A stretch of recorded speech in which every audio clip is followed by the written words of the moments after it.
Don't let that stuff just go by. The greatest things that you'll ever experience in this world are free. That's why today's seminar is free. That's why SuperTraining Gym is free. That's why a smile is free. That's why a hug is free. That's why a pat on the back is free. And I know sometimes this can sound a little silly, but it is part of the equation. We're going to be negative.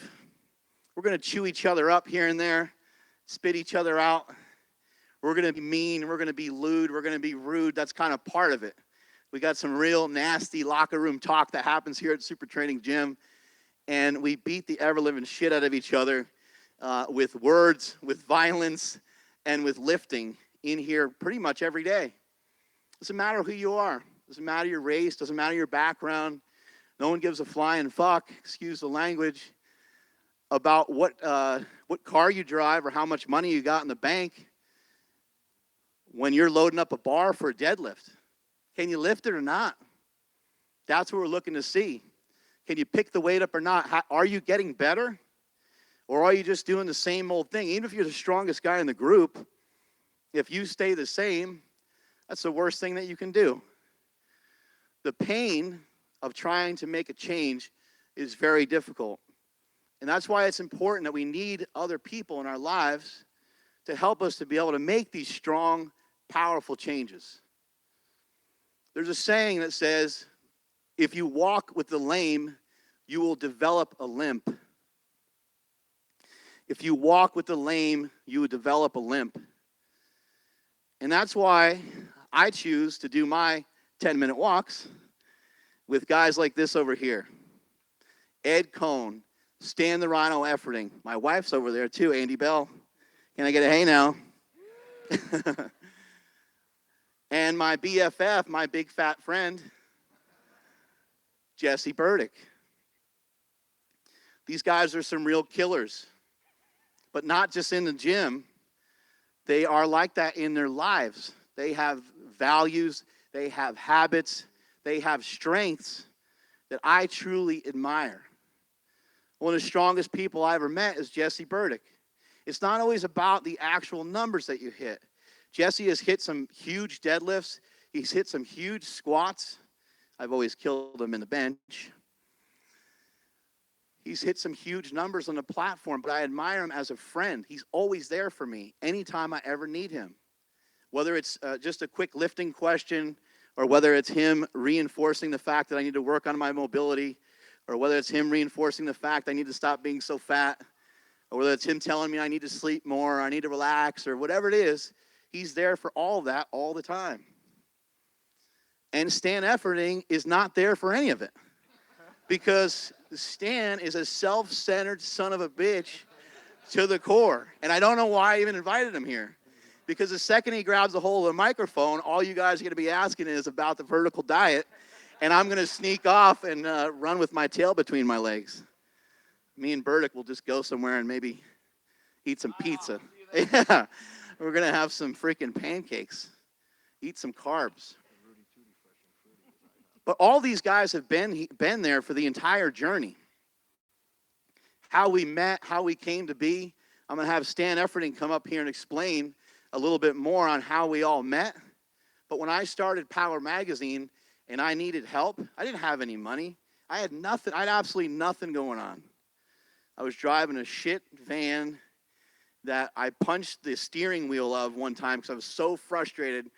Those of you that have kids will understand. Those of you who don't have kids are going to think I'm a maniac right now. I punched the steering wheel because both kids were crying. The wife was away doing something, I don't remember. You know, I can't be left alone with the kids for more than 10 seconds or I have a heart attack. I don't know how she's able to figure it all out. Punch the steering wheel, and the horn proceeds to go off as I'm going down the freeway. Not only that, the horn goes off all the time. Periodically with a little toot-toot in there.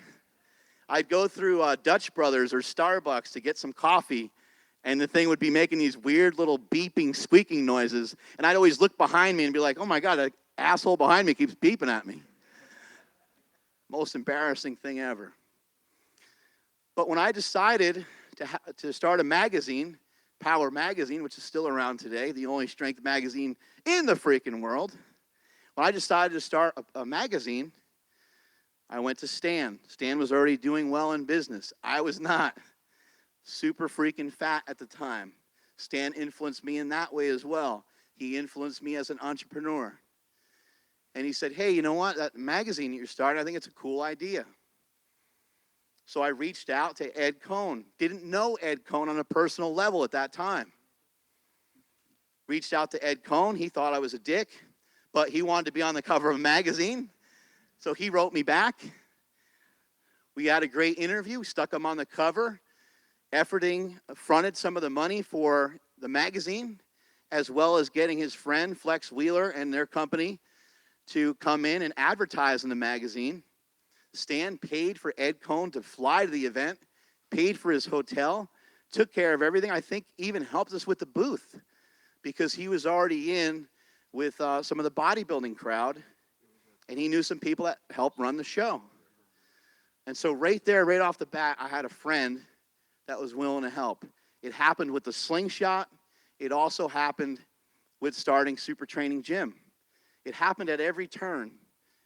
If you guys are open with your goals, you tell other people about your goals, and you get around like-minded people that want to be a bunch of savages and that want to lay down some good, strong habits and that want to become better each and every day, all they care about is putting one foot in front of the other and helping you get one foot in front of the other, you will get to where you want to go. And when you're hoping and praying and crying each and every day, trying to figure out how to make ends meet, it'll happen for you. Trust me. Nothing is worse than trying to be good and not having shit happen for you. But you're going to have to eat some shit sandwiches without the bread for about 10 years. It's not part of the vertical diet. For about 10 years before you start to see the fruits of your labor. Guys, here's Stan the Rhino Efferding. I have to go up there and talk by myself. I don't know. What the fuck am I going to say? Is this mic for me right here? Or I'm already mic'd. Look at that. Hope I wasn't talking shit over there, you guys here. Listen to that Mark. Mark's never going to stop talking. So I really didn't have anything prepared today. I thought we were going to come squat, bench, and deadlift. I'm not sure what you guys expected. But yeah, that'll happen. That'll happen next. Probably seen a lot of the stuff recently about the vertical diet, all the podcasts and interviews and stuff on the internet, et cetera, et cetera. That's actually something that's been developing for probably the better part of 30 years. I've spent my entire life from the time I was in college trying to utilize training and nutrition and sleep to become the best athlete I could be. And that meant getting as big and as strong as I could possibly get to powerlift and getting as shredded and lean as I could to bodybuild. And I've learned a lot along the ways, and I've had the opportunity to work with some great people. One of the key things to my success has been that I've always sought out as much knowledge as I possibly can, which is why it's so great to see all you here to listen to what I think are some great influencers in the industry, some great knowledge in the industry, people who I've sought out for years, for better than a decade. When I wanted to be good at something, I had to get as much information as I possibly could. When I was in the 1980s, of course, we didn't have the internet, and so I was asking whomever I could that seemed to be more knowledgeable or bigger or stronger than me what kind of information they had, and I would try and utilize that to get better. Nowadays, there's so much great information out there, it's almost hard to sift through it and find what works. But as much information as you can possibly get and then apply it is really what's been the secret for me, is that I've been kind of I refer to myself as a blue-collar athlete. All my life, I've just plugged away. I've had checklists every single day, making sure I did my part. I wasn't a big dreamer in terms of someday. I was a today guy. And every opportunity that I had to work with somebody that was better than me, bigger than me, stronger than me, or could influence me some way to improve my performance, I took advantage of that. I went to seminars. I flew out and trained with Eddie Coan. Obviously, I lived with Mark for 2 months and trained here. I went down to San Jose, and I spent 3 months living in a hotel there, training with Flex Wheeler. I've traveled damn near all over the world, overturning every stone I could possibly find for information. I've worked with probably every guru in the business, from Dave Palumbo to Charles Glass, again, Flex Wheeler, Chris Aceto, Hani, Oscar, who trained Kai for many years. I've worked with all of these people personally. And Chad Nichols, who trained Flex, and Ronnie Coleman. And I've gleaned, I'd say, harvested information from all of these people, which is what you're doing today, and I hope you continue to do ongoing. And then I applied it. And that's one of the big things that is just learning as I went. And I took every single piece of information I could and I tried it. And I gave it an honest try, not for a day or two and not 50% or 70% of it, but all of it. And I tracked it very closely over the years, and I think I was able to formulate something that worked for me. And then I started using that with my training partners and my clients. And now, of course, the culmination of that is you see more recently that I've had the opportunity to work with some of the greatest athletes in the world. And what I've been able to provide for them is really fundamentals. And that's what I keep hammering on over and over and over again. I know it's getting boring to watch my podcasts because they're all the same thing now. Stan's going to tell us to sleep better. Stan's going to tell us to eat better. He's going to tell us to be more consistent. And that's really what it comes down to. So anything that you learn and implement consistently towards your goals is going to yield a positive result. And then you have to avoid the distractions. On my diet recently, I talked about things not to eat, and it really riled a whole bunch of people up. They got all upset because Stan told me not to eat this. Look, you can eat what you want to eat, and you can train the way you want to train, and you can sleep the way you want to sleep. It doesn't matter to me. That's on you. But if you're giving it an honest effort, and you're looking at everything that you're doing and trying to figure out how to improve, like Eddie Coan says, is when you improve everything, everything improves. And that's what I tried to do throughout my career, was just find little things, not big things. Everybody's always chasing these major performance improvements. But if you can improve little things, a lot of little things, 10 little things, 12, 15, just a little bit, then everything will improve. So that's why I keep talking about the fundamentals and the basics, and that's why I finally put the vertical diet out, which is more than just the vertical diet. It's the vertical diet and peak performance. And it talks about more than just food. It talks about hydration. It talks about sleep. It talks about so many aspects to becoming successful. I talk about time management, the logistics, just from having your meals. Everybody's seen me harp about making my monster mashes before I travel, and using a thermos or freezing food and taking it all with me, or landing somewhere and making sure I have everything I need. That's the biggest thing that I've done for my athletes, I think, is help them get organized, help them plan better, help them eat foods that they can digest better so they're healthier. Even with Hafthor, it was more about working with his manager so that when he was flying places that he had the food he needed when he needed it. And even with Brian Shaw recently, he's going to compete in the World's Strongest Man. And some of the biggest things I did was try and coordinate, where's he going to stay? Does it have a kitchen? Who's going to take care of his grocery shopping?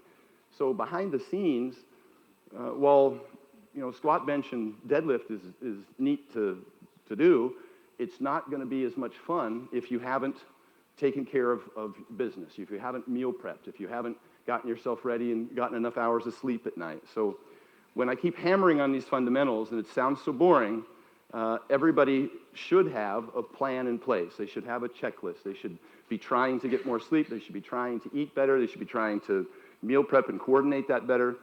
Even today, how many people, we're going to be here for 5 hours probably from the time you showed up to the time you leave. There should be a meal or two in there. How many people brought a meal or two? I see a few hands here. That's great. I brought 5. And if you miss me somewhere, you're looking around and I'm not here, I'm in the kitchen cooking my next monster mash. And that's some of the things that I'd like you to do, because it's not really about the training necessarily. That's just a stimulus. That's all that is. And I don't even like talking about training very much in my seminars, because you don't grow in the gym. All the growth happens eating and sleeping. And if that's not on point, then the gym is going to be a very exhausting place for you. I had to break through tons of barriers from being 140 pounds when I started. It took me over 10 years to get up to 300 pounds. And it wasn't pretty. That was a dirty bulk.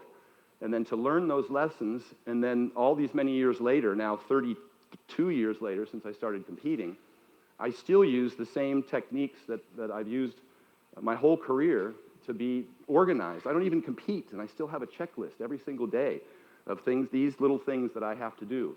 And if it includes eating a daily carrot or eating an orange or taking 10-minute walks, the list goes on and on and on. How many hours did I sleep? I keep track of that because I know that if I have a poor performance, that I can look at that list and see, oh, there it is. There's some couple of 5-hour sleep nights I sacrificed for some other, what I considered to be important thing at the time, and it hurt my performance overall. So that same thing is true in business. If anybody heard my rant about stress for success, if you want to be successful, sacrificing sleep is not the way to go. Sacrificing regular exercise is not the way to go. Compromising your nutrition and hitting the fast food place, that's not the way to go. All of those things will hurt your performance in business just as much as they'll hurt your performance in sports. So those are the big things that I'd like to get across before we start getting into the actual lifting. I think those things are more important. I won't belabor the point and bore you anymore, but those are the things I'd like you to take away today. Are you looking at a clock all day, every day, to be able to fit all these things in that you're doing? I do schedule myself pretty tightly, but I also prioritize the things that are most important. One of the things I talked about in Mark's podcast recently is that I try to be very efficient, and a lot of people will do a lot of things in a day, but maybe not the most important things. So I do have action items, priorities, and I put those in, and those become the first thing I do, possibly first thing in the morning. But more importantly, with respect to all the other things that happen, and I get over 100 DMs and emails a day, and I want to respond to as many of those as I can, or all of them, is to just very quickly and very efficiently and very focused get through your list so that you have the time and ability to continue to grow yourself as an athlete or as a business person. Let's get my fat little buddy up here, Jesse Burdick.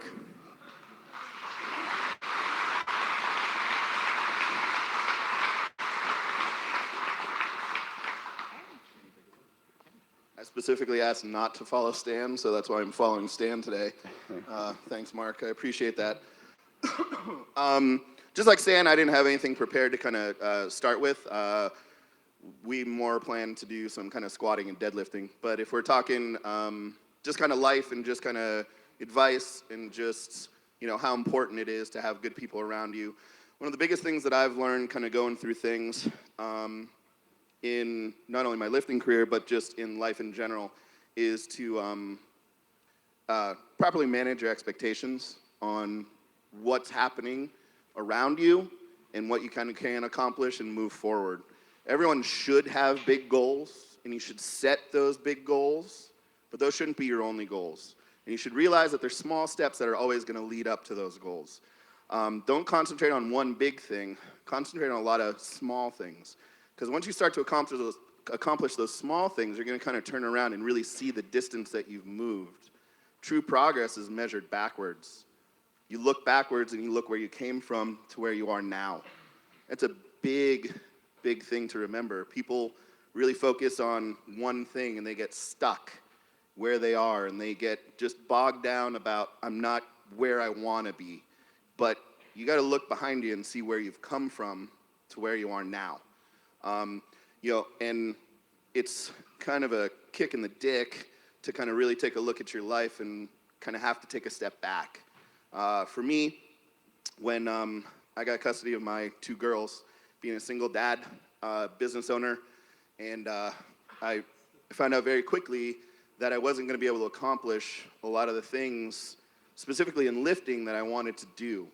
But priorities change. Life happens. And it's going to happen to everybody in here one way or the other. It's much better to be prepared for it. Think about things in small increments, okay? It took me a long time to kind of figure that out. But again, kind of to build on what Mark was talking about, having great people around you really kind of helps you out. I tell this story kind of tongue-in-cheek, but also because of how valuable of a life lesson this is, but also to show how much of a prick Mark is all the time.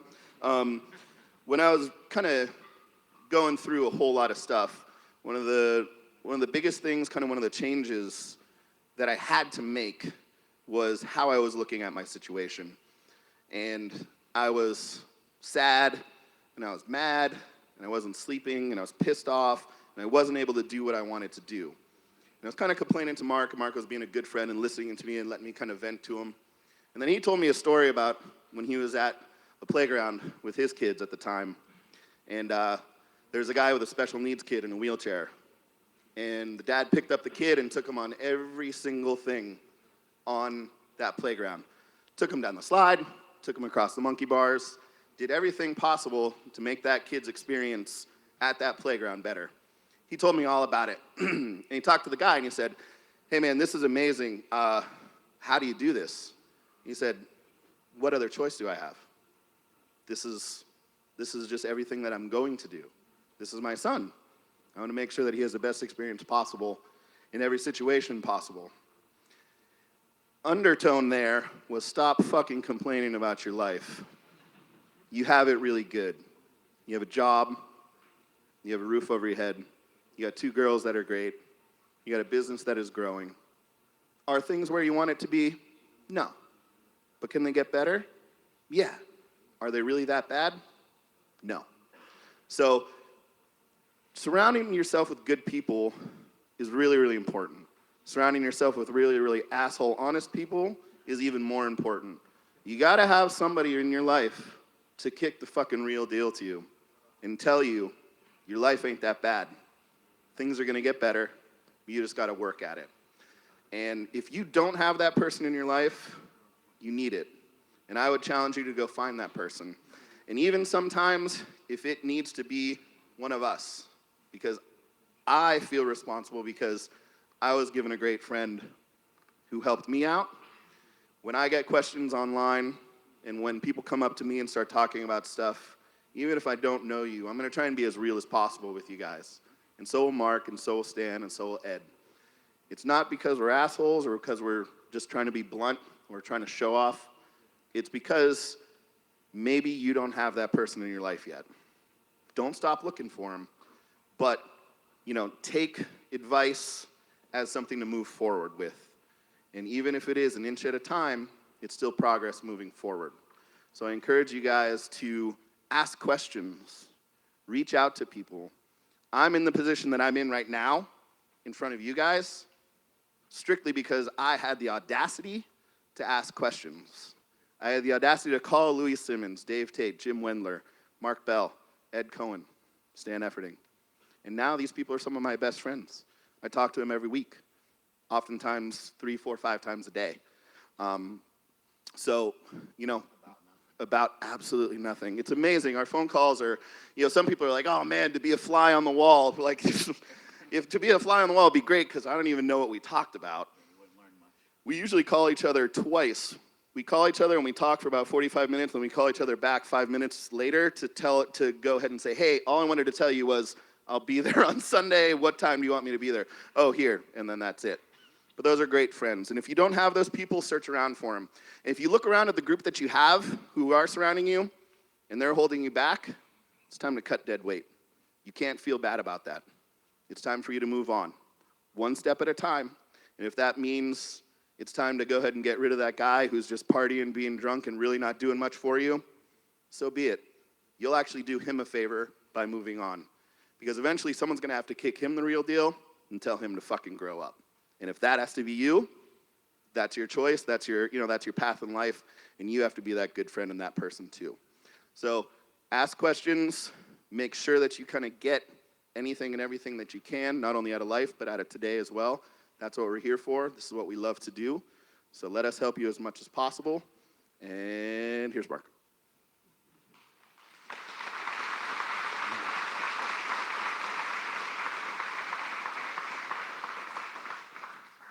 The people that you train with should sometimes be the people that you want to kill. And, it's no different than training with these guys over here. I never really had the honor of training with Ed Coan, and I'm kind of glad because he'd be 3, 4, 5 plates ahead of me. But training with Jesse years ago is kind of how everything here started. I came from Columbus, Ohio, training at Westside Barbell, and I saw the team atmosphere there. And I realized how important it was, but that was really not a goal of mine to develop the same team as them. I kind of wanted to develop my own team. I went to the gym that Jesse was at that time, And they had a similar crew. They got a similar style. And we'd do these squat workouts, and I was always hoping his leg would blow out or something. He'd blow out his back, pull a hamstring, anything to try to get one over on him. I was just trying to win. I'm not going to win on just being stronger than somebody. So I was hoping something really awful would happen to him. It got to a point where he started like coaching every rep and every set that I did. He was so highly critical of my hand placement and how I arched into the bar, or not arched into the bar, how I rounded over on all my squats. He was highly critical of the foot placement and this and that on every rep. And I was just like, motherfucker, this is driving me crazy. I can't even work out. So what I learned to do is just go like hell. I'd go as fast as I possibly could and hope that nobody saw anything, hope that nobody saw a flaw in anything. And that did help me to get faster, which in turn, over a period of time, helped me to get stronger. But during a lot of those workouts, we'd look at each other in between our sets. You know, we're fat power lifters, and we're trying to have short rest intervals, but let's face it, they're not very short, right? We would just look at each other, and it's like, when is he going to give up? And it's like, you got to a point where you're like, well, he's not going to give up. And you're like, well, I'm not going to give up. And you're like, when is this going to end? And so that's why we would hope that we would die. And you want to try to have people like that. You want to try to have other people around you that are going to push you. With Stan, it was complicated because he came in from bodybuilding and he came in from such a different background. I was like, man, there's going to be a lot of things that we're going to need to work on. I remember one of the first days he squatted at SuperTraining. He was setting up on a squat, and he kind of had an untraditional stance, an untraditional setup. His head was down, and I was like, I'm going to try to mess with this a little bit because that's not typically the way that we squat. We normally try to get the chest up and try to keep the head in position and all these things, right? So I have him do it for one set, and it's with like 5 plates, and he's shaking, and it's not looking pretty. And he's like, I don't like that. I don't think that works for me. That's messing up my balance. I was like, well, let's have you try to point your feet a little straighter. Might get more tension from your hips when you squat. We tried that. That was a no-go. He came in with a 2070 total. He corrected me. I said 2050 the other day, and he was pretty pissed about it. Came in with a 2070 total. He was already gifted. He was already very strong. And it's important as a coach for you to recognize that you're not the end-all, be-all. You're not going to always have advice that immediately works right away for somebody. You have to have the strength and the courage to understand that, and understand you might have to dive deep into your well of information to be able to give each person the correct information, because each person's going to need their own set of rules for what they're doing. Started looking at his squat and some other ways and started to try to figure out any tweaks we could make, and we ended up finding some. We had him squat a little bit wider, and right away the strength started to go up. Every time he came in, he was there to learn 100%. He wanted to be, it wasn't just him coming into the gym training, it was him coming into the gym and training alongside me and seeing what we were doing at SuperTraining. He was a very focused individual, and he was able to learn and pick up things very fast. There was one day in the gym where we're squatting with the safety squat bar. He's like, Biggs, I never used this bar. By the way, he calls everybody Biggs. I'll just call him out on this. Because he doesn't remember names. It's not because he thinks you're big. So don't get excited. It's because he can't remember your name. Yesterday, I was trying to show him some stuff on Instagram. He's really old. It's like 50-something or whatever. Trying to show him some stuff on Instagram. He didn't kind of understand what was going on. He was pretty confused. Then I said, well, go to my Instagram, and you'll kind of see how it works. He's like, what's your Instagram? He's like, he's like, there's a button here to follow. Should I maybe do that? Anyway, we're squatting with this safety squat bar. I'm like, great, he never squatted with it. I'm like, I can kick his ass on this. So we start going through the movement. He's like, I've never done a box squat before. I'm like, oh, this is great. I'm feeling really good. I'm feeling really strong that day. I'm hopping around with like 5 plates. Things are feeling good. I'm willing to throw on my powerlifting gear and knee wraps and whatever, and he's lifting raw in this Flex Wheeler zebra-striped belt that he had at the time that said IFBB Pro all over it. And then I add chains to the bar, or bands to the bar, rather. And he's like, I've never done that either. So we got all these things against him. And he's going through his reps and going through his sets, and it's not looking very good. He's kind of moving slow. Well, there's some tricks to the safety squat bar, but normally You don't learn those until you've been training with the bar for a really long time. We get to the next set, which is now 5.5 or 6 plates. He moves it a little better, but still kind of shaking. I have my squat suit on, so boom, I nail mine. We go up another plate, adding more and more weight to the bar. I do my set, and I'm like, oh shit, now it's getting really heavy. My set was really hard. I think I did a double. And he's like, good job, Biggs. He gets under the bar and goes down super slow, making all his weird noises that he makes when he's lifting. Hop chai, hoopska. All those weird noises, right? You guys heard those 100 times from watching all the videos. He gets down to the box, and he looks like he's launched out of a fucking cannon. He goes, poof! And I'm like, holy shit. And then he goes down again real slow, like an 8-second descent, and comes back up, bam! He goes over and gives me a fist bump. He's like, Biggs, I figured it out. I was like, oh my God. That's what happens when you try to lift with a rhino. Guys, last but not least, the greatest lifter of all time, one of the greatest influences in my life, a person that's amazing in the gym and also outside the gym. He's not very tall. He's not here for the vertical diet. He's more for the horizontal diet that Burdick's been working on. The recipes for the horizontal diet are Reese's.com or something. Is that the website? There we go. A 901-pound sumo deadlift. I know, sumo's cheating. An 887-pound conventional deadlift. This guy destroyed people in powerlifting. Absolutely destroyed them. He would win his contest by not 100 pounds, not 200 pounds, not 300 pounds. And these were not local competitions. These were world competitions. He beat people by 400 pounds on their total. There's only 3 lifts. I don't even know how that's possible. He beat people by 400 pounds. Unbelievable. He did a lot of these things in the lower weight class, 220 pounds. He broke the all-time world record with an 887-pound deadlift at the end of a competition where he ended up beating, I think it was Bill Kazmaier's record at the time. Bill Kazmaier, you guys know how big and jacked. Actually, I'm sorry, it was Anthony Clark. Anthony Clark was probably about 380 pounds. Anthony Clark was a 1,000-pound squatter and an amazing bencher. Ed was able to outlift the super heavyweight. So he wasn't only outlifting the people in his weight class, he was outlifting everybody. He had an all-time world record at 220. An unbelievable powerlifting career. It's been around for a very long time. He's seen, not it all, but we're getting there probably. He's seen just about every single thing there is to see. 1,019 squat. People always try to say that he couldn't bench, but he did a 565 touch and go bench in training. He also did, I saw a video of him doing 525 for a double close grip. He would do 405 behind the neck shoulder press. How many people in here can do that or can ever say that they even would try to attempt anything crazy like that? But as strong as he is in the gym, he's a stronger person outside the gym. One of my favorite people of all time, Ed Coan.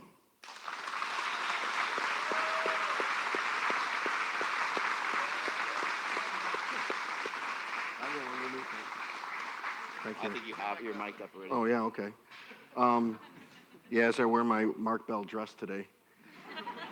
I'm not quite as verbose and words don't fly off my tongue as easy as some of these guys.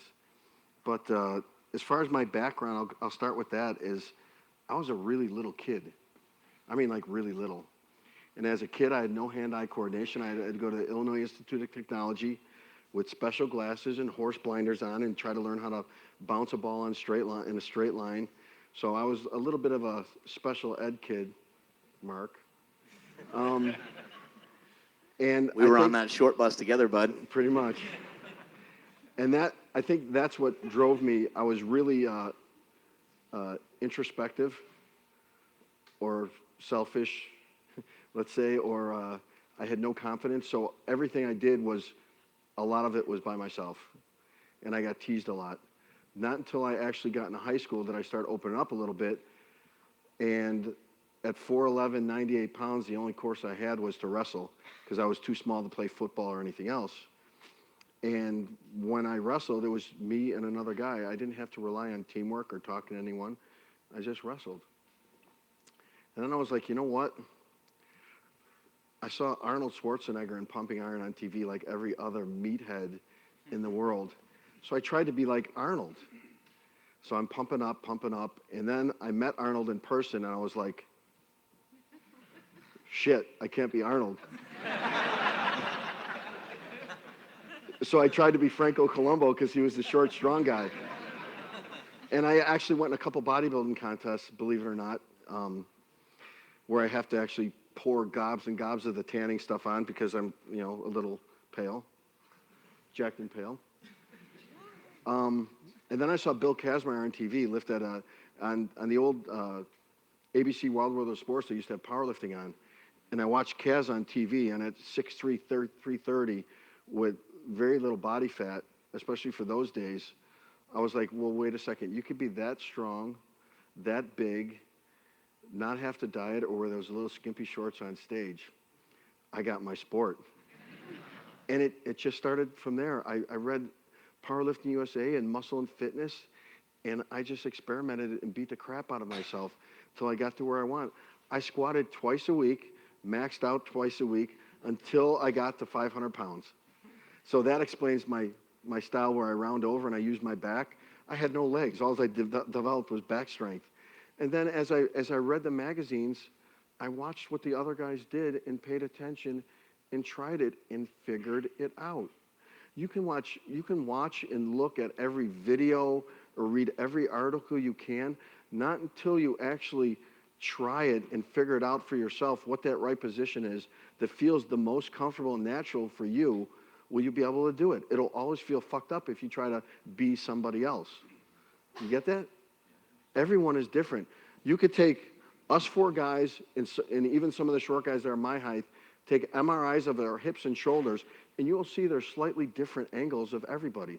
That explains why Mark and Jesse are here, where Stan is here and opens up and goes like this, where I'm even closer and go tight and do it. That explains the difference. We're still squatting. We'll still find a way to get the same thing done, but you'll just be a little different. Mark and I were coaching somebody yesterday, and as we're coaching, he starts talking. I just step back and watch and listen. We're giving the same advice with different cues on how to get the guy to the same spot. So there's always a way to figure out. You'll just all of a sudden say, oh, that's what he meant, and you'll do it. So it takes time. You got to just keep experiment, and you find a way. I never set out to deadlift 900 pounds or squat 1,000 pounds or bench whatever or to win this world championship or to get this world record, which at the end of the day, they don't mean fucking anything. They really don't. They don't mean anything. What means a lot is the journey you got to go there. I got some really cool fucking friends, not just here, but across the whole world, that I met through powerlifting. Now, I met them through powerlifting, but how did I stay friends with them? Just being a regular guy and being nice. You don't have to be a dick.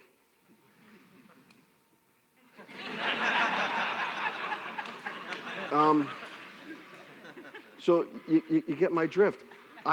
What someone put up a post, how do you stay motivated? Discipline keeps you motivated. So you're going to get that routine. You're always going to go in the gym. As soon as you pick up that weight, you're back home. Why? Because that's what you love. You want to do it, but you want to do it right. And since you love it and you want to do it right, you're going to last a long time. So that's where you leave your ego out. I always knew I could get better. So I just kept hammering away, being smart, trying to get better. As I said before, every training cycle, every single, oh, cool.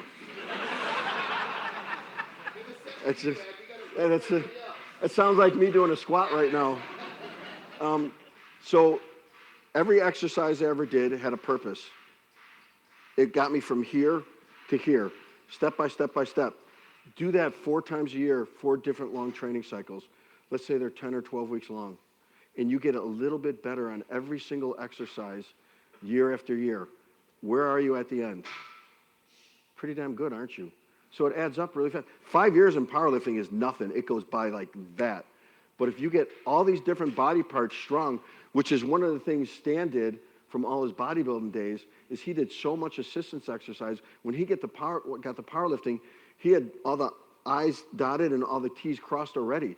So he just had to learn better how to powerlift and get strong on the inside, opposed to looking pretty on the outside. So he had everything in place already. And that's what you see the amount of work Mark does nowadays, where he didn't really lose strength. He gained strength and muscle. Look at the stuff Jesse does. I watch everything Jesse does with all his athletes, because you can never, ever stop learning. You're going to figure out something that looks pretty cool that you might want to try.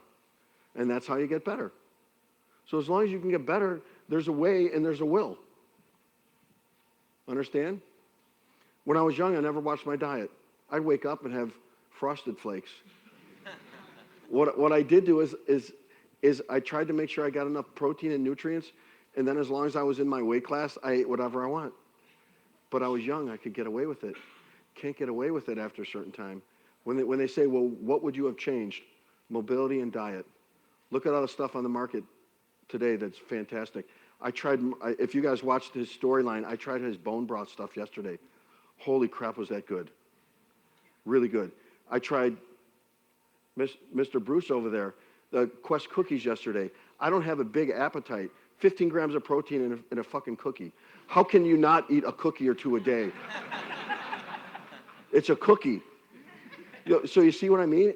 There's always a way out of it. I've been traveling with Stan, and I got his number.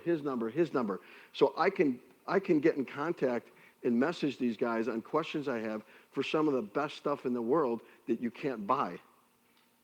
So I have a big advantage. I'll say that right away. I travel with Stan. I've learned so much on watching his stuff with the vertical diet.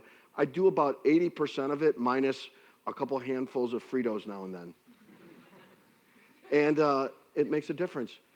I walked with Mark yesterday almost 30 straight minutes, something I haven't been able to do because I've had 2 hip replacements. All this stuff adds up, and it's perfect. It's perfect. Now, I was 2 steps behind him because I'm slightly vertically challenged, but nonetheless, and just too. And but it all works.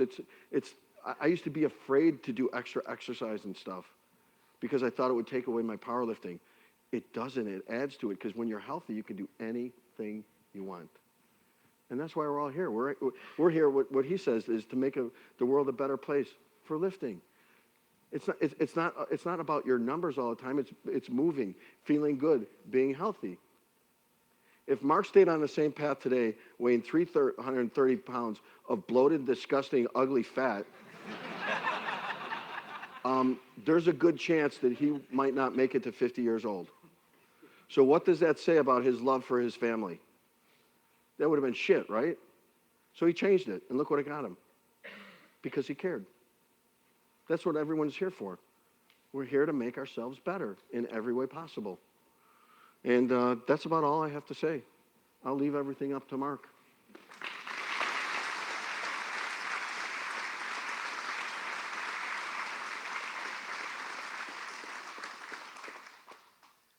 Sometimes when you hear Ed, all you can do is this.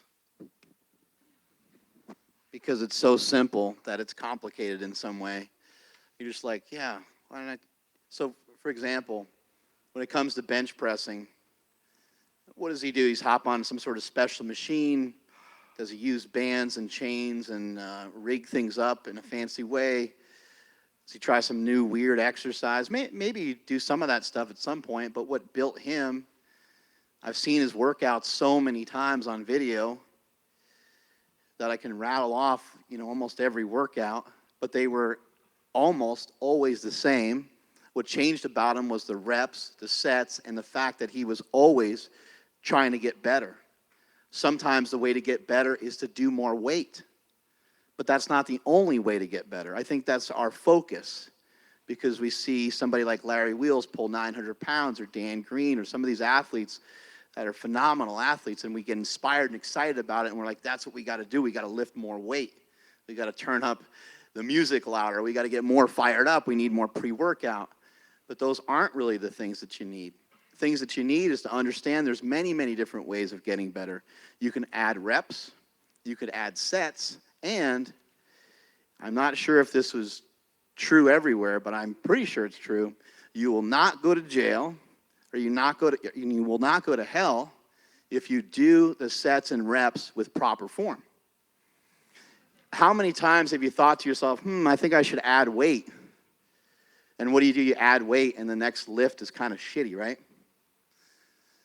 It's not always about adding more weight. What if you just did your 5 sets of 5 with the same weight? And what if you just did your 5 sets of 5 with perfect execution every single time? It's about practicing it perfectly if you want to last for a long time. Most of what sidelines anybody, no matter how good or bad they are in the sport, is an injury. I mean, I was going for a 600-pound bench. Every single time I kept getting hit with a similar injury. Well, if I would have addressed some of the things that were slowing me down, it's a very hard thing to do in life, but you have to slow down when you're going fast. Write that one down, because that one's really important. You have to slow down when you're going fast. Life is happening fast. I'm thinking 600, 600, 600. That's going to be so cool. I'm going to be like Stan, right?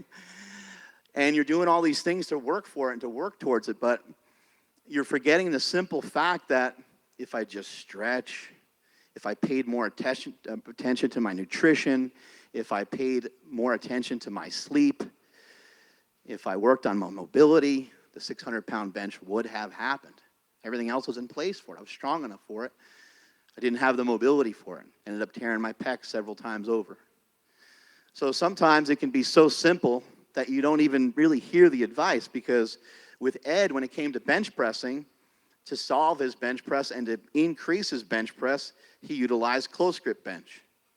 To solve his problems in the squat, he used a high bar squat. So he would do his squat workout, he'd follow it up with a high bar squat. When it came to deadlifting, he would use more deadlifting to get better at it.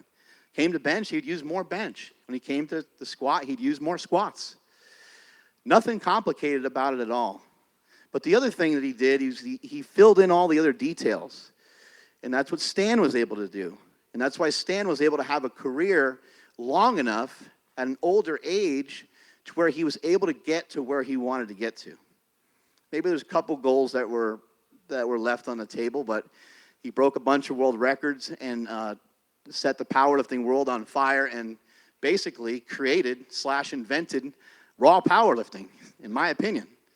It all started here at SuperTraining Gym, and it all started with the Rhino. That's how I remember it anyway. Anyway, guys, pay attention to the things that are simple, because they can be the things that make you stronger. We had Jessica Smith squatting here yesterday. Jessica's recently lost weight. A lot of times when we lose weight, we lose strength. She's not only losing weight, but she's getting stronger. How is this happening? Well, she's getting empowered. She's getting excited about these workouts. She's got some great programming going on from Filipino Thunder, Marcus. Some of that information is coming from Ed Coan. Some of that information is coming from Jesse Burdick. We're trying to get Fat Marcus to mess with the vertical diet. Jessica's using the vertical diet. A lot of us here at SuperTraining are using the vertical diet. Is it because we're friends with Stan? No, we've already pointed out that Stan's a dick. We're doing it because it works. I was praying that it wasn't going to work, but it did. We're going to do things in this gym that work. And what works is empowering other people. So when Jessica went to do her squats yesterday, she's never squatted over 300 pounds. Yesterday, she squatted 325. How does something like that happen? Well, it's because you got Ed Coan spotting. You got me saying the right thing at the right time to her right before she squatted. And I've had these guys right there for some of my lifts as well, where they just say the one thing. It's like the one voice you need to hear. It's the one voice you need to hear just at the right time. And I just told her, you know how to squat. We're all right here for you. Basically like, hey, let it go. Like, just go for it. You're not going to get hurt. There's no way you're going to get hurt. We're not going to allow that. We're all here spotting. We're all here paying attention. I'm more confident that you're going to make the lift than you are. And that's the kind of support that you need sometimes, and that's the kind of support that we have here at SuperTraining Gym. So did Ed do something magical? he had her change her stance a little bit, went a little bit wider with her stance, which I've been trying to encourage for the last 2-3 years. I got nowhere with. But we widened out the stance a little bit, and he just empowered her. He said, let's do it. You can do it. You got to move faster. You got to be more aggressive. Followed instruction, and bam, big PR. So why doesn't everybody stand up for a minute? Because I know you guys, your asses are probably falling asleep and stuff. So whoever's next to you, have them grab your ass and massage it a little bit. Get it ready. Your butt's too small for my hand. And we're going to be working out of this squat rack right here. So does it work okay camera-wise if some people step forward a little bit and stuff, Chris? It's okay? If Chris punches you or pokes you or something, then it means you're maybe a little too much in the way. Let's try to keep some of the area that's directly in front of the monolift. Let's try to keep that area a little bit back. But yeah, move around. You guys can stand. I don't want everybody sitting. At first, I thought We're burning more calories when we're standing up. And just try to accommodate each other the best you can. Try to get in a position where you can see. Hello, man. Big guy. Thanks for coming, guys. Oh, it's fun. With my buddies, it's easy. Thanks, you too. Is it my turn? I guess I should move up here a little bit. Can I squeeze by? Sure. Can you just put this on the table over there? Actually, we do need it, so give you a power stick. All right, so we're going to be working on the squat. Working on some squats. So what's interesting about powerlifting is that when it comes to the bench and squat and the deadlift, we have a lot of similarities between the lifts. They all seem very different, and a lot of times, for most of us, we're like weak in one of them at least, right? And sometimes weak in two of them, and sometimes we're just starting out. We're having a rough time with all three of them. But they are vastly different. A lot of times, a great deadlifter sometimes may struggle on a bench because they got long arms. Sometimes a great squatter struggles with a deadlift because they got short arms and because they're fat. It's hard to get down to the deadlift bar. It's hard to get in proper position. But there are some common things on all three lifts. We're always trying to keep our chest up. We're always trying to keep our head neutral, and we're always trying to keep our stomach tight. If you wear a belt, you're trying to brace your stomach into the belt. You're trying to almost break the belt, knock the belt off your body by taking in so much air into your stomach and keeping your stomach so tight that you're super stable with any weight. What we're trying to do in powerlifting is we're trying to maintain a position throughout an entire range of motion. We're trying to maintain a position throughout an entire range of motion. For me, I always struggled in the squat. When I got towards the bottom of the squat, I would kind of drop and lean forward just a little bit because I didn't have great mobility. Well, what's going to happen with that? The lift is going to become a two-part lift, which I'm sure you're all familiar with, where your butt comes up first, and then you end up doing a good morning with the weight. Then you end up getting yelled at by your BFF. So in all three lifts, we have some common things that we're going to be big fat friends. We learned something here today. By the way, we're on page 43, and that will be on the test later today. Hopefully you all brought a number 3 pencil. By the way, Jesse Burdick, first person diagnosed with type 3 diabetes. Because he has 1 and 2. That equals 3, if my math is correct. Let's get a little weight on the bar, and we're going to have my boy Nsima and my boy DJ Webb mess around with some squats. This guy squatted some weight in his time, so I'm going to have him and Jesse walk DJ Webb and Nsima through these squats. Oh, you already have a microphone. Yeah. My bad.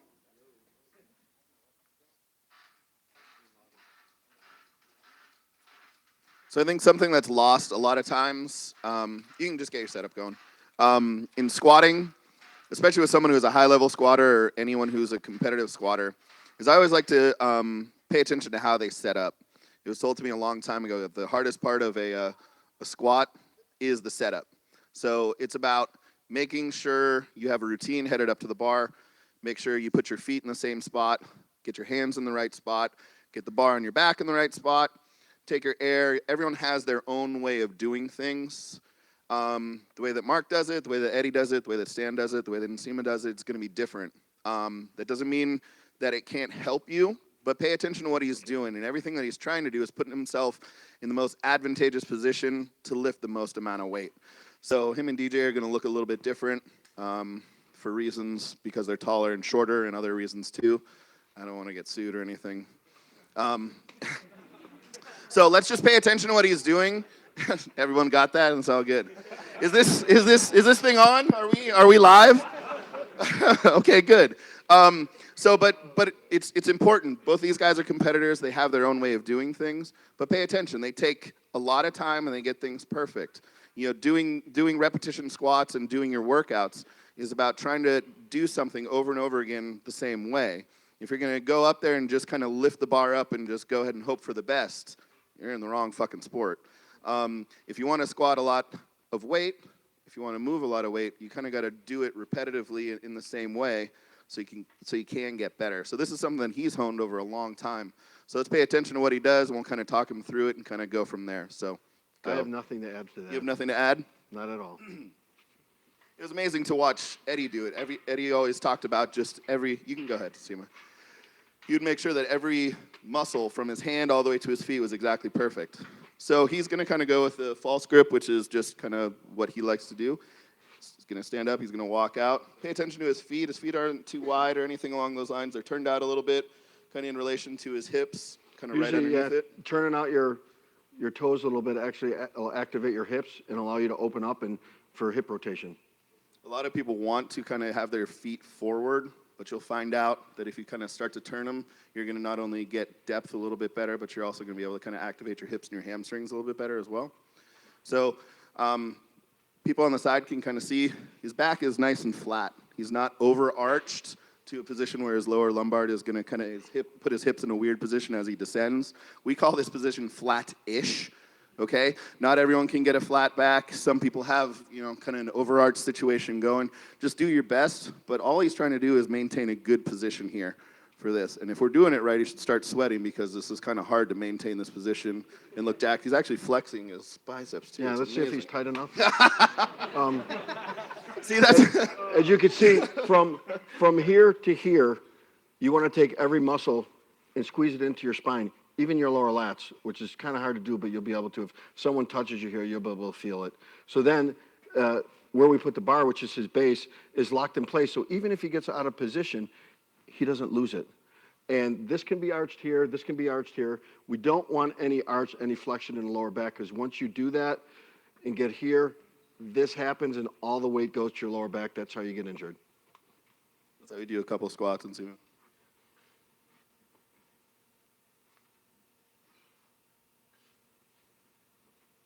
Nope, that wasn't it. Try one more. That's great. So Nsima's he's got great mobility. He's able to kind of force his knees out over his feet. Not everyone is going to be able to do that, but it should be your intention to try to do that. Eddie's got a great expression of just trying to, open your knees up. He says it very more eloquently than anyone else, which is open your taint. I'll tell you the reason why I made that. That's a technical scientific term, right? It is. And actually, I made it up on the spot thinking, I got to make Mark laugh. And it worked. But what I noticed, if you take someone and you say, push your knees out, and you push your knees out, there's a lot of stress on your knees, and you could still go forward. But if you just break your knees a little bit, let your hips go, and open up your groin area way up high, it's like the perfect position without even trying. And it takes no effort. There's no strain on your body.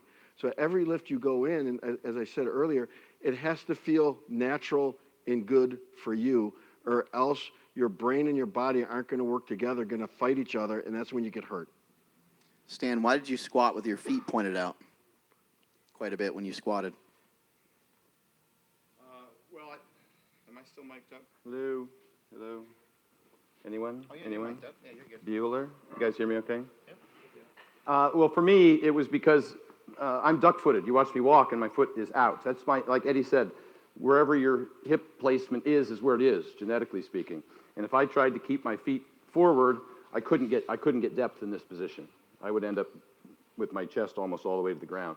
And so I brought my feet out just so I could reach depth, also because I wanted to load the glutes. Everything that I do under the bar is about creating tension in the whole body, and the glutes, there's a lot more power in your glutes, hamstrings, and back than there is in your quads. And I know it looks super cool when the Olympic lifters drop down into the hole and they put their butt on their heels in the bucket. That's awesome. But if you want to lift a ton of weight, your max weight, then you're going to have to get that bar down a little lower, and you're going to have to break at the hips here and feel those glutes load up. Everybody now is welcome to come up and feel Stan's glutes. Feel them load up. And so when I squatted, I never stood in this position. Like a lot of people will, in the very beginning of the movement, they'll be completely standing straight up and down, back perfectly. You can see what right happens here. I would start right here.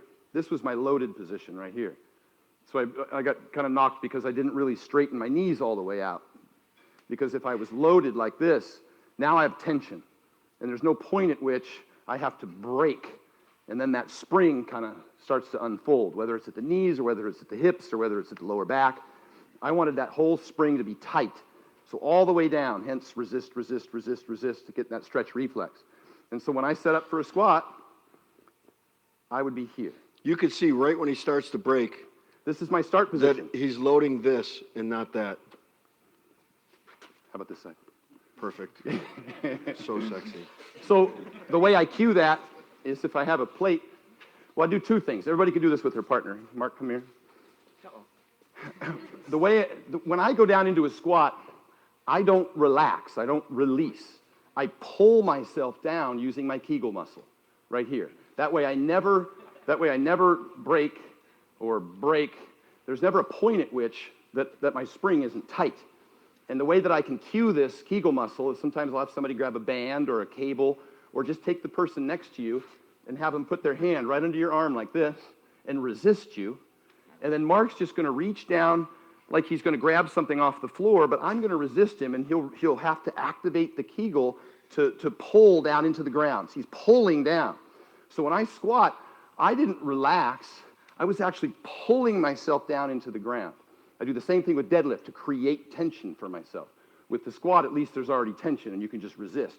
But I never let this go. When you let this go, that's when the back starts to arch out. If this is tight, the back never arches out. And that's that whole bracing, and that's the way I cue it. If somebody can resist you, you reach down, and you'll find that this activates right here, your P muscle, Kegel, and that you pull down into the ground, and this is flexed for me. So now when I'm racked up, break at the hips, here's my start position. Everything's already tight. Kegel's tight, glutes are tight, quads are tight. Eddie, are my glutes tight? Yes. Okay. And now when I start to go down, Eddie cues this up this way. He says, go 1, 2, 3. So he goes down that way. And you can do it for yourself, maybe by grabbing a plate. This is one of my favorite cueing. So first we cue up the Kegel muscle with the pulling exercise. Like resist the guy next to you, and you're pulling down to the ground. And now, this is the start position. A lot of people start here. This is their start position. This is my start position right here. So I'm already in this position. My body's tight. And now from here, I can go down, down, down, down, down. Everything's tight the whole time. Kegel's tight, everything's tight. And then pop, you come out of the hole. So I never relaxed. Relaxing is great for Olympic weightlifting. You have to do it.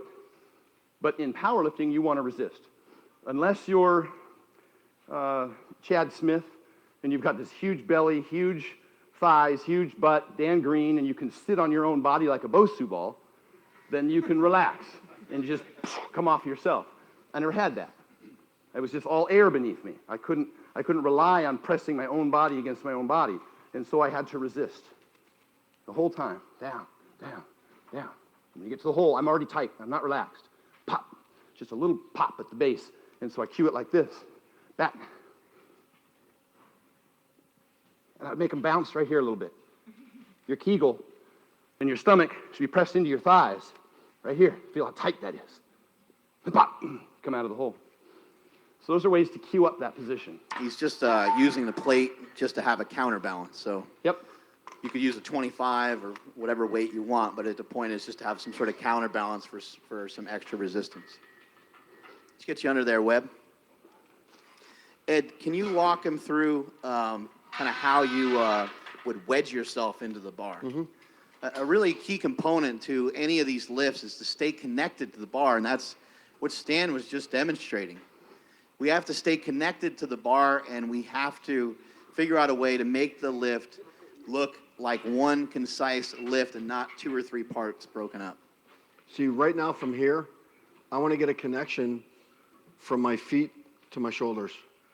So what I would do is I would wiggle my feet again, as I brace my abs and squeeze my back into the bar at the same time while squeezing the bar.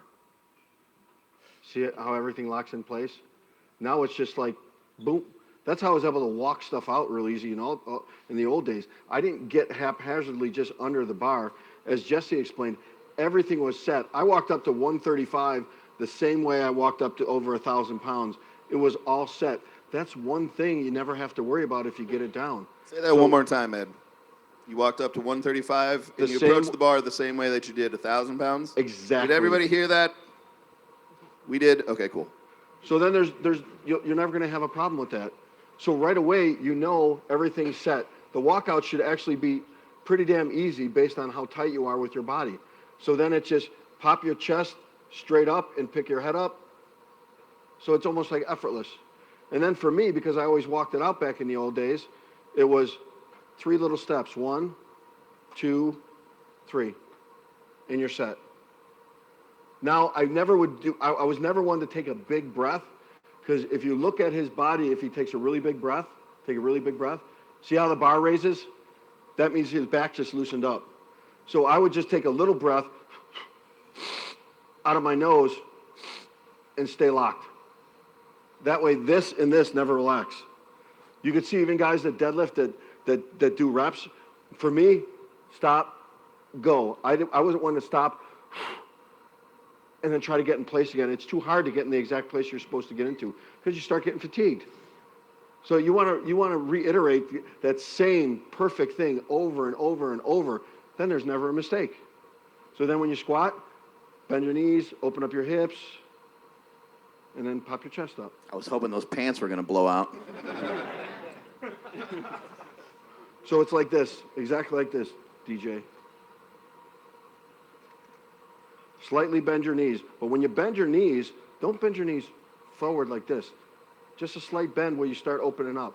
Then you crack your hips, and right there your groin is already open.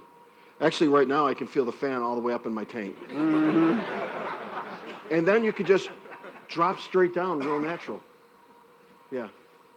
Like for me, I wouldn't have the bar this far back in my hands. I would have the bar more forward a little bit in my hands. So right there. So now squeeze your triceps into your lats. Now you're ready. Yeah. There has to be, just like a deadlift, there has to be an equal push going down, which is his legs. Your legs are going to usually push no matter what, just for self-preservation. But there has to be an equal push-up with your back. Everyone thinks, just drive with your legs. If you don't push up this way, your hips don't get activated to come through. So both have to push through at the same time. It's like a hinge on a door. That's something that we see a lot, or I see a lot, and we've kind of, Mark and I started talking about it, about trying to have an active upper body while you're squatting. There's so many people who will just kind of stay stuck in this position and think that it is kind of a leg press.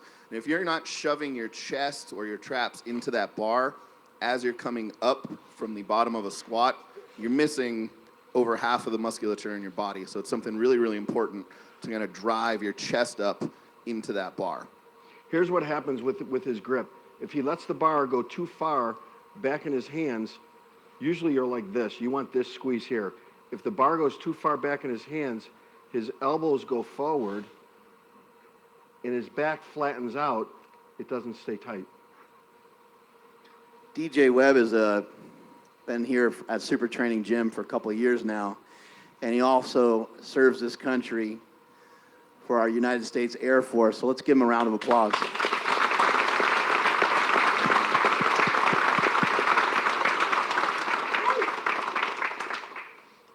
Right now, let's, I know there's probably a shitload of questions, but let's open this up to a handful of questions that some of you guys might have. I'll take care of at least one or two right now. What does somebody do if their knees are shooting in on a squat? You need hips. So normally, knees shooting in, you're going to kind of look to kind of the exact opposite side. It's going to be your hips. Most likely, there's some sort of a weakness or there's tightness or both. So we need to address that. You could also just be squatting too wide. So move your stance in so you can actually articulate getting your knees out over your feet. Just because someone squats super wide doesn't mean that you're built to do so. So you have to kind of play around with some stuff and make sure you get in a spot where it's going to be most advantageous for you. So, I mean, in particular, those are going to be usually the easiest two fixes. Also, just try something different. You know, if your knees are shooting in a lot and you're squatting narrow, then maybe try to squat wider. If you're squatting wide and your knees are shooting in, maybe try to squat a little bit closer. Play around with your foot positioning. Maybe you need to point your toes out, as Ed was pointing out earlier. Maybe what we've seen, what Jesse and I have seen with people that have their knee cave in a lot, we've seen that when they point their toes forward a little bit more, it helps with that. Something else that happens when the knee caves in is a lot of times we lose our lower back. This was a lesson that we learned from Kelly Starrett. A lot of times when you have internal rotation, we'll end up in flexion, which is just being rounded over, basically. And so a lot of times the knee caving in can cause knee problems, but really it's making you lose position in your lower back that ends up making the lift so damn difficult and turns it into a two-part lift. When is the best time, Mark, to start playing around with those things? Probably around like 80 or 90%, right? Really kind of change some stuff up and change your form? Yeah, as I mentioned earlier in the seminar, you want to slow down when you're going fast. So sometimes you have to kind of take a step back. He mentioned taking a step back. Sometimes you got to take a step back. Sometimes you need to just practice. Come on, man, we talking about practice? Sometimes you got to practice, right? Sometimes you have to just move the weight around the way that it needs to be moved around. When you have 70%, 80%, 90%, the higher the percentage of your max is, the more likely you are thinking about death rather than thinking about your knee caving in. So you can't really think of good shit when you have a lot of weight on your back. It's not a good idea to go for a PR and try something new. A much better idea is to peel a bunch of weight off, try that new thing, whatever that may be, and sometimes even just do it without any weight on your back at all. The way Stan was using that weight as a counterbalance is an excellent way to practice. I don't know about these guys, but I got pretty damn obsessed with these lifts. I got pretty damn obsessed with powerlifting during my career, all the way to the point where I was squatting, benching, deadlifting everywhere that I was. Didn't matter if it was a hotel room, didn't matter if it was on the shitter, didn't matter if it was in the middle of my sleep. I woke up many times benching, lowering a bench and then freaking out and pressing it. I've done that on the airplane when I've been next to somebody before. So these are going to be things that you're going to have to figure out ways of reinforcing. Every time I'd get up off my couch, every time I'd get up off my toilet, I would try to do an explosive squat. These are going to be things that you're going to find yourself doing from time to time, where you're just sitting there thinking all the time about the movements that you're doing in the gym and how to make them better. I think there was a joke in there somewhere. Maybe.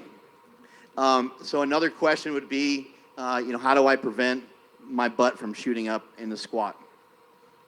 Almost the same thing. There's a weakness somewhere. A lot of times when people go to try to do sumo and they suck at sumo, that's because they're weak in another area. So you have to take them back to like stiff leg deadlifts or deficit conventionals, do a cycle of there, and all of a sudden they're ready to do sumo. So it's not all the time, it's not always you got bad form. It's like you're not capable of that form yet because you're not strong enough in areas.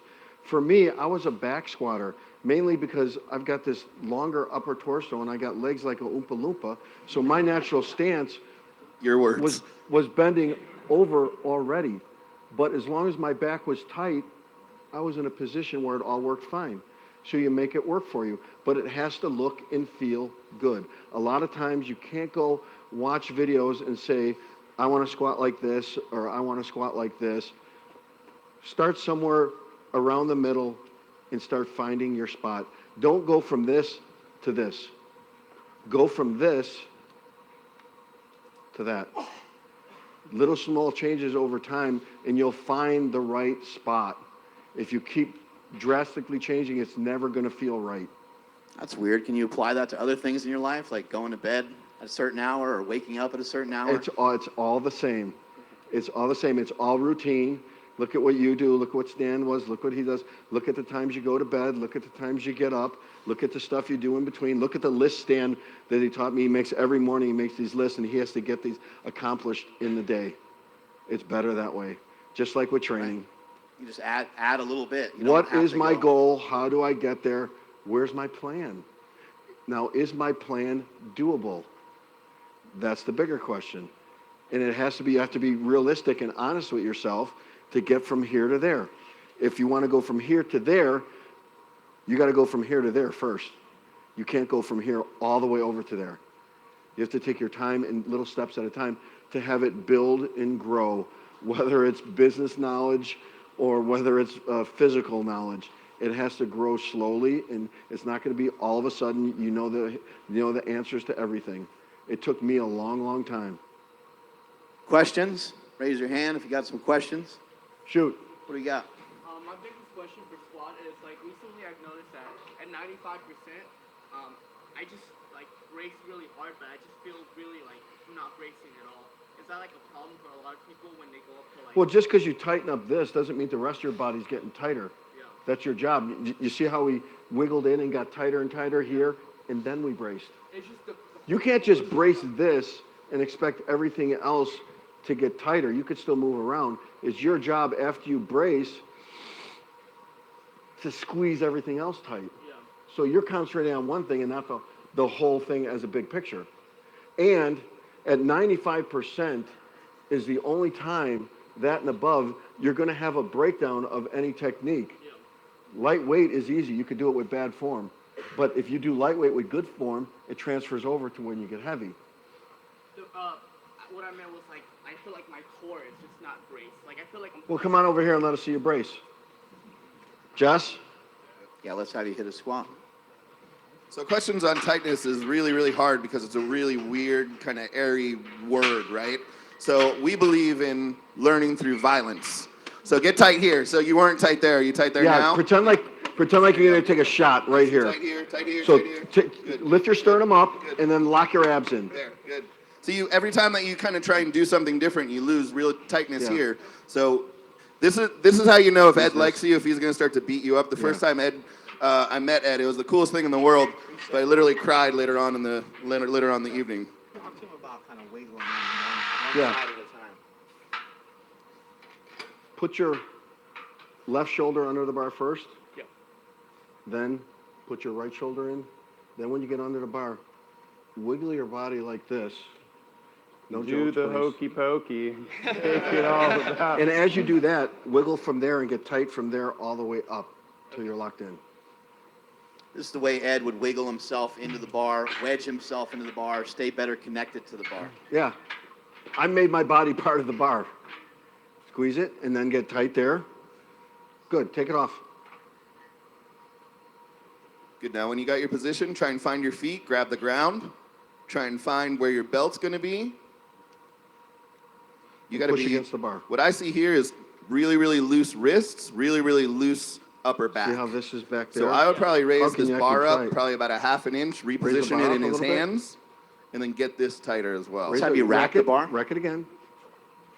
Now don't put the bar so low, and don't let the bar sit back in your wrist. Andrei Milanichev, who has wrists this big, is the only guy that can do that and still stay tight. Try not to just get underneath the bar. When you're getting underneath the bar, try to think of almost like a lat pull down per each arm, because he's trying to teach you to wiggle in on each side. Yeah. And really get See that this? rear delt to try to pop out. See how you pull it down? So you're pulling your shoulders and your elbows down into your body. Not just going like this and squeezing here. Here. Feel my back. Right there. Lower. Stay here. Stay right there. This is how most people get tight. Now this is me. Feel the difference? Yeah, that's way tighter. Most people just get their upper back tight. They don't squeeze their lower lats in too. Try that. Don't let that bar go so far back in your wrist either. So let's Keep it raised up. a little bit. Bar higher, yeah. Yeah, you're letting it go below your back delts. Now Don't do squeeze. that. Yeah, yeah. Good. There Yeah, you yeah. go. Good, good, good. Yep. From the back here, I can see the weight is positioned on his rear delts, whereas before it was a little bit lower than where his rear Lock delts this are. right here. Right here. There you go. Now squat and drive into the bar. Yep. Yeah. It almost feels like the bar, when you get up to the top, the bar is going to jump off your Put back. Your head back into my hand. Put your head back. There. Now everything in the top is tight. Hold that position. Stay. Yeah, that's cool. Good. I'm going to steal that. Lock in. See how tight you got? Yeah. You only thought you used to be getting tight. Yeah. See how much energy?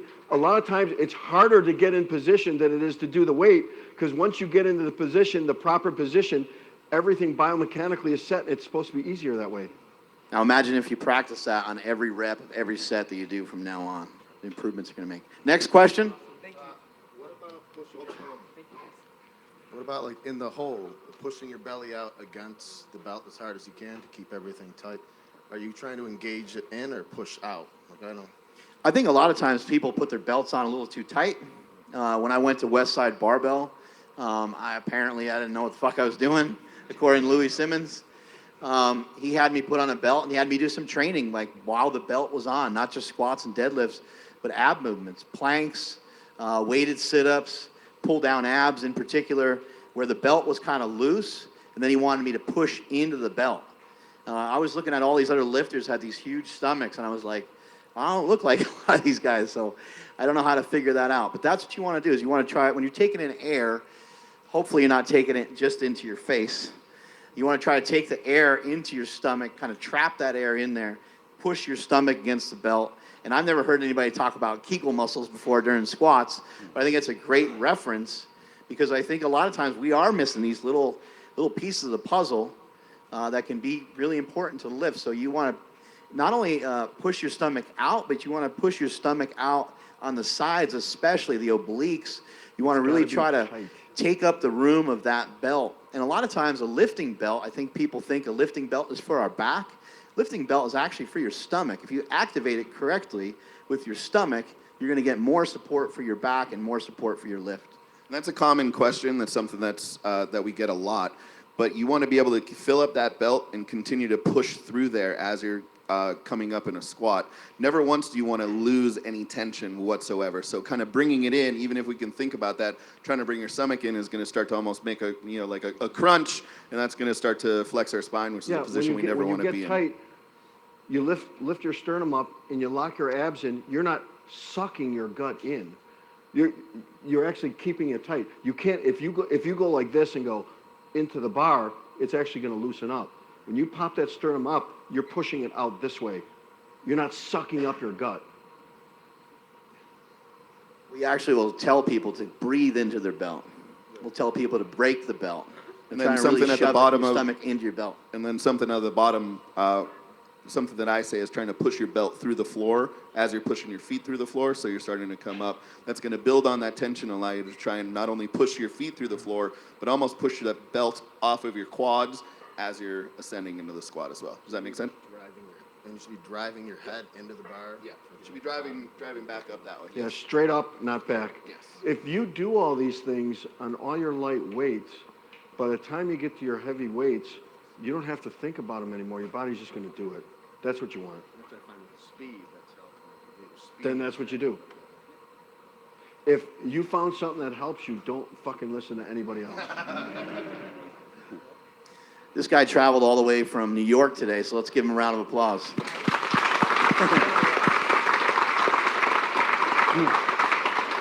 Let me jump in again on bracing, because a lot of times folks get under the bar, and the first thing they do is they tense their core. Well, what happens to your glutes when you tense your core? Are they loose? So you shouldn't Do I be get to focused. grab your ass there? Yes, they're loose. Yeah. See how loose that is? So if you, I mean, if no, you're standing it's loose and you in get under the between, bar, too. and all you do is breathe and tense your abs, your glutes are still loose.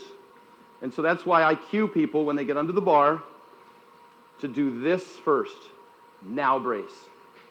So you just like Eddie said, you got a tiny little break in the knee, a tiny little break in the hips. Now when you brace your abs, the glutes are tight, and now you can begin your squat. This is where I like to start. So now you don't as- have a disjoint between an ab tightening and a glute I loading. have a question. Go ahead. So that means as you're going down, you're bracing tighter and tighter on the way down. It's not like you get all your brace here and then you just go down. As you go down, you're bracing harder and harder. Yeah. Yeah, and when you get it just right, when you're at the bottom of the squat is where you're the most comfortable, which seems completely opposite of everything that you would think, right? When you're sitting at the bottom of a squat with a heavy weight and you feel really fucking strong and you feel like you're gonna come up with it at a million miles an hour, it's one of the greatest feelings in the world. But it means that you got everything right. I think you have to try to envision, and it's hard sometimes because you get advice from people that have been doing it for 20 or 30 years, and maybe you've only been messing with it for 2 or 3, and so there's sometimes a disconnect. But I teach people to try to pull themselves down with their hamstrings, which is very much in line with what he was sharing earlier. Trying to pull yourself down, you're trying to get tight at the same time. Also, how do you practice the most important part of the lift, which is in the hole if you're rarely there? Everybody's up here a lot, but they're very rarely in the hole. And that's where Passe Squats come in, or like you saw me with my example earlier, when I put the plate out and I get down into here, I want to play down here a little bit. I want to feel how all the muscles are working down in here. Am I tight? You know, am I coming forward here? Is my waist losing position? So I'll spend some time down here and I'll just do partials just like this. And now when I get under the squat, I've had more time in the hole. So do you do your pauses, or you can practice those little partials, or do a little bounce in the hole and feel all those muscles activating. It should be tight in the hole. What did you utilize box squats for when you were lifting the big weights? You know, for me, mostly it was maintaining tension, confidence. When I box squatted, I did a touch and go. Because So you squatted to a box. I squatted to a box. I didn't let the hips release and then stand back up. For me, it was all tension, tension, tension. And part of it was, even when I was warming up for a squat, I would warm up off of a box about 1 inch or 2 higher than where I needed to be, because I wanted to hold on to that stretch reflex. So the first time I got out onto the platform, that last little bit, I still had a lot left in the tank. You overstretch a rubber band, it gets a little loose. But if you keep it tight, it's got that snapback, that stretch reflex. So the first time I actually hit full depth was my first lift on the platform. I was box squatting back in the warm-up room. It was just something that I did to keep myself from going too deep. And as we know, if we overstretch a muscle like sprinters do, it slows you down. It makes it so that stretch reflex isn't as powerful. Same thing in the bench press. I used to bench press to a 1 board or wear elbow wraps, so that when I was benching, I didn't actually get a full stretch until I hit the platform. And so that was fresh, and it would just snap. And that's where all my speed came from. That's why I'm so explosive out of the hole, is because I never really overstretched that position until I needed it. An unconventional way of doing things, he would wear elbow sleeves in warm-ups, and he did that in training and in meets. And then obviously when you compete, you can't wear them. And so in training, he would do the same exact thing. He'd wear it for 3, 4, 5 sets. Everything felt warm. He felt like he was ready to go, and he took them off. Might be something you guys want to try. Or the 1 board. It's another way, so that when the weight got heavier, all of a sudden, when the weight got heavy and you brought it all the way down, your muscles would be fighting it. That's that stretch reflex, and you'd snap back into position. You never want to overstretch your chest or overstretch the depth into the hole. Again, you lose that stretch reflex. We have a Next question over here. Yep. You just talked about well, not everybody has, one of these in a conventional gym. So when you get tight, do you take the bar out and then come out and then bend and then get tight? Yeah. Let me show you how that works. Let me show you how that works, because like you said, people walk out in the gym. So if you get into position, if you walk out here, look how I'm bending forward. I never stand all the way up. So I'm still, when I start my squat, I start it from right here. You see that? I'm not standing right here flexing my abs because my glutes aren't in the position to absorb the weight. I start right here with my squat. This is my starting position. Mm-hmm. And now I can go down. The glutes are already loaded. The peach. So I didn't have to break. Let me try. Does that make sense? Yeah, just that little break loads the glutes. Doing behind the neck shoulder presses here. I'll just do it high bar because it takes me time to get under the bar anyways. But the start of the lift starts here. You're getting tight enough to get into a safe position to take it out and walk it out. Now, after you walk it out, now you get tighter. So you will take your breath, lock up again, this breaks, and then everything starts to engage then. So you're forced to all of a sudden get tighter. That's where See that starting position? That's where that little thing you did right here. Even though I'm here, I'm not straight up. But when I go like this, your whole body wakes up and you have to engage everything. That's when your lats and everything gets tighter, and your abs, core, all that other shit gets tighter too. And then you're ready to go down. When you do the lift this way, opens up and it's perfect. When you do the lift this way, it's not going to hurt either. That's the thing you're going to notice immediately. You engaged a lot of other muscles, just like in the bench press, which we'll move to in a minute here. When you have other muscles engaged, and when you have proper alignment and proper technique, it's going to hurt a lot less. Whereas if you just are straight up and down on the squat and you go to, first thing you do is just throw the knees forward, a lot of times you're like, shit, man, I'm going to have a crappy workout. My knees are killing me. If you get in the right position and you do it the right way and you sit back into it a little bit more, you'll notice it's a lot more comfortable. You set it up to be perfect for the right position to be able to do the lift the way it feels best for you. You already beat half the game. Efficiency is crucial because how do we recover from these workouts? You know, we can sit here and talk about all these different weird, crazy techniques we can use to recover from workouts. But if our efficiency sucks, if the way that we squat sucks, how well are you going to recover from a workout where you round it over 5, 6, 7 times with heavy weight? Man, it might take you 2 weeks. And your bench or whatever you have to do the next day is going to suck. Your deadlift workout for sure is going to be compromised. And then you're probably rounding over on that as well. I'm afraid Nsima going to take me down. A lot of times these things will bleed into your other workouts. So really working on the form. I know we're hammering that, and you hear it a lot, and you're like, well, when do I get a chance to go heavy? You can still go heavy. Have your days where you're going to practice a little bit more, and also in all your warm-ups all the time, really work on honing in that technique. It'll pay off. And I use a 2Q system. I tell them after they're done walking out, break, squat. And that gives you that moment to try and activate everything. Yeah, the knees break first, then you release the hips and it opens up so you can go straight down. We have another question. Hi. When you're programming, we've talked about box squats. We've talked about other types of squats.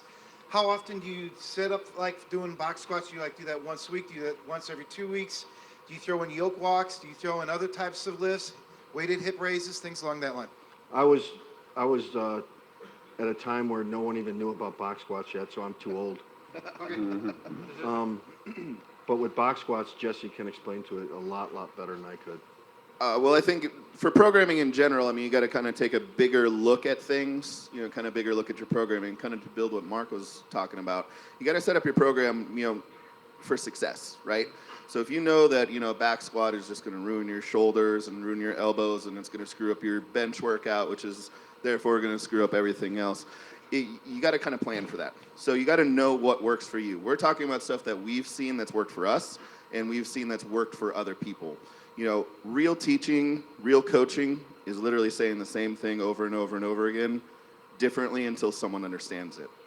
I have the pleasure of coaching a guy named Jeremy Avila, who's going to deadlift 400 kilos here at a 200-pound body weight. This is about 3 years in. He's deadlifting sumo, and he kind of comes in and just lights the day on fire. Just pulls like 850 against some bands or something along those lines. So I'm like, oh my God, what did you do? What did you do different? He's like, I was thinking, I was watching something Mark or something said. He talked about like kind of pushing my knees out at the bottom of a deadlift and just really kind of hit. And I wanted to throw something at him because I've been saying that to him, for 2 years prior to it. I was like, that's my fucking cue, asshole. I was like, I get credit for that, not Mark. So it's one of those things where this stuff that we're saying, and some of these cues and some of these tricks, you guys got to try out. It may not With make sense to you lightweight. now. With lightweight, of course, exactly. And this is something that you have to try out and work with to kind of find that's going to work for you. The box squat thing with Stan was something 100% unique. I have never seen it since. I have never seen it prior. But it worked for him, one of the best raw squatters of all time. So, but that doesn't mean it can't work for you, but it may not be the thing that works for you. So let's make sure we kind of separate that. As far as kind of squatting and intensity and, you know, how often you're going to squat, that's going to be something that you got to kind of look at your life, how you recover, and figure it out for yourself. Start slow. There you go. Use the box squat as a weapon. You know, just like Stan will utilize certain types of carbohydrates as a weapon, or utilize, you know, orange juice a couple times a day to stimulate the liver and stimulate your thyroid. Utilize the lifts that you know in the gym as a weapon and rely on them as needed. A box squat can be great. Let's say you do a hard workout and you tweak your hip a little bit. It's just not feeling right. You got to take a week off or whatever it might be. When you come back, high box squats might be the best thing for you at that time, because you don't want to not do anything. We love this stuff too much. And if you have knee problems, you might want to learn, or if you're somebody that your knees shoot forward too much whenever you do a squat, maybe it would be time to incorporate some box squats. Realize that a lot of times you're going to be able to recover from a box squat workout if you know how to box squat. A lot of times you recover much faster from a box squat. So that might be something that you want to think about. Maybe you box squat once a week, do a regular squat once a week. A big mistake you can make is trying to take in your box squat into a meet and trying to cash it in. Because you're going to find that it's probably not what you think it is. A lot of times people will squat a little bit more weight on a box. Maybe potentially they're training on a higher box. And they go to the meet thinking they're going to squat 500 and they bomb out. They can't even get their opener. Make sure you're practicing both. It's kind of asinine not to do any regular squats. You want to practice what you have to do in the actual contest itself. And furthermore on that, always check with people that know what they're talking about what the rules and regulations are of whatever federation is that you go to, so you know what you're asked to do on game day.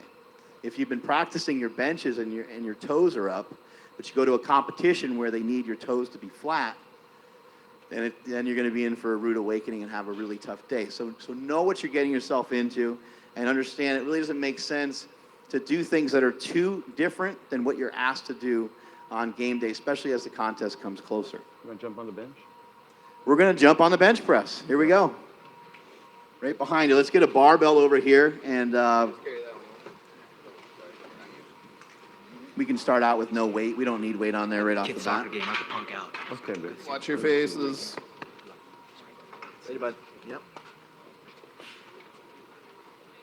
Try to squeeze on in over here the best you can. That, I thought Mexicans were good with knives. I'm not fucking Mexican, goddamn. Oh, please. What are you? All right, the bench press. What are you? What are I'm going to have Fat Jesse hop Close underneath enough. the Argentina is bar such a here. fucked up country right now that you should be lucky to be sponsored. As we talked about a little earlier in the day, we talked about having a routine. When you go to a contest, it can be really nerve-wracking. A lot of things are going to be new to you. A lot of things maybe you didn't prepare for. Okay, Dad. Maybe you thought your favorite song was going to be playing the way that you play it for yourself in the gym or in your headphones, and it doesn't happen on game day. Maybe the contest is outside, and you didn't account for that, and the sun's in your eye the whole time, and it's 100 degrees. There's going to be a lot of things that happen in a contest that you didn't anticipate. Maybe there's 1,000 people there. Maybe there's 3 people there. You don't know what's going to happen. More likely 3. Yeah. Maybe they brought kilo plates, or maybe they have a different bar for you to bench on. I mean, you really don't know what you're always going to get. You don't know what the bench is going to be. You don't know the circumstances sometimes. So how do we get comfortable doing what's going to be uncomfortable? We already know it's going to be uncomfortable. We're going for a max. We're going for a PR. We're going for